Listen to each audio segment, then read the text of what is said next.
Hello' আজি মই বনাইছোঁ সুতুলি পিঠা। আপোনালোকে সকলোৱে নিশ্চয় জানে, তথাপিও এবাৰ মই কৈ দিছোঁ। অলপ প্ৰথমতে পিঠা মঠি লৈ এনেকুৱা গোল আকাৰত কৰি পেলাই তাৰ ভিতৰত তিল অকণমান আৰু গুড়ৰ মিশ্ৰণ কৰি ভৰাই দিছোঁ। তেল গৰম হোৱাৰ পিছতে কেৰাহীত দি দিছোঁ। যিমানকেইটা জোৰে সিমানকেইটা দি আপোনালোকে ৰঙাকৈ ভাজিব পাৰে।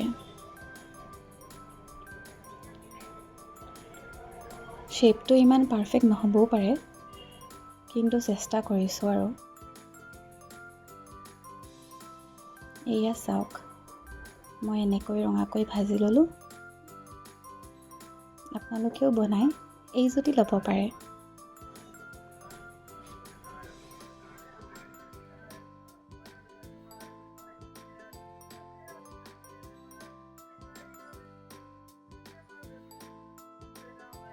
বাই।